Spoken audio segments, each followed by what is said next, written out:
The earthen architecture of Yemen surely represents the pinnacle of human technical achievement in the field of sustainable shelter construction. It has no parallel in modern architecture, only evil clones, the ice-cold steel and glass skyscrapers of the so-called international style. But Mies van der Rohe's plastic bastards cannot be justified by our knowledge of the existence of multi-level dwellings that predate the age of oil. They can only be ridiculed and riled against.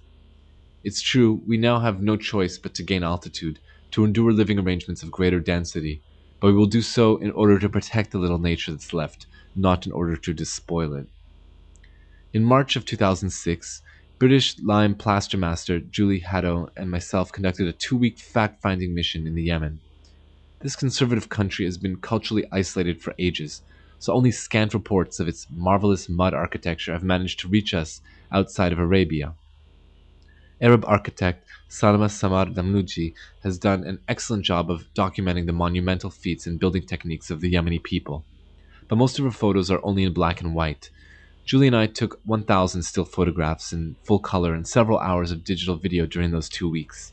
These are 40 of the best of the bunch. The first few photos are of the capital city of Sana'a. Strictly speaking, these are not adobe brick buildings. These beautiful gingerbread castles were assembled from clay-fired bricks based in colossal kilns, using fossil fuels, but they're just so stunning I had to include them in the slideshow.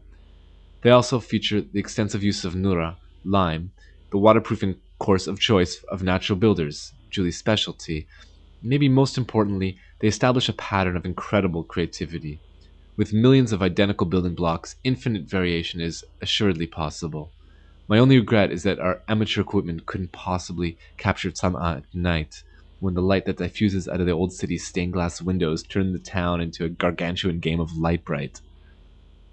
After a few photos of the ordinary men, women, and children that inhabit these homes, we have the abandoned earth houses of Barakish and Marib and Tarim. While they've been mostly uninhabited for centuries, there are some families that still squat there, a testament to the resilience of these people and these places. What's especially instructive about these ghost towns is that they offer us a unique opportunity to examine the innards of mud structures. Over the ages, without protection from the rain, they melt back into the earth, slowly revealing their secrets, showing us how they were built. Amazingly, even after the introduction of cement, the mud construction continues in an almost identical fashion till this very day. Shibam, the Manhattan of mud.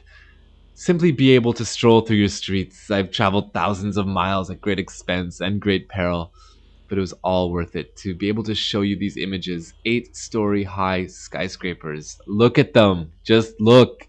They are made of mud, and only mud. I was only able to photograph them with the aid of a wide angle lens. So densely were these towers packed together. Let these pictures travel to the ends of the earth. Let them be smacked down on the old growth mahogany desktops of the people in power. Let the cries of the anarchitects resound throughout the land. Another world is motherfucking possible. 3 series of photographs follow. The former palace of the Sultan of Sayun, the 2 villages in the valley of Wadi Doan.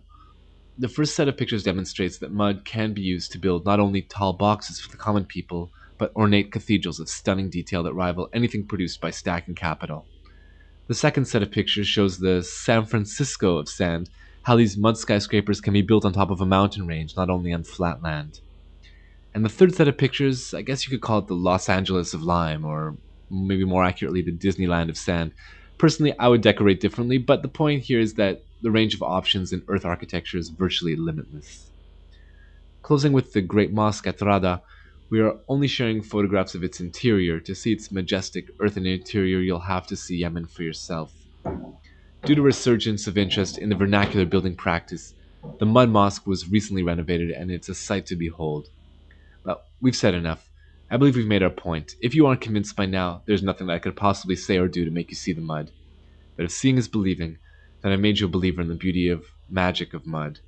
I expect to see you next on a cob construction site, getting down and dirty, building community, shaping space, and making place.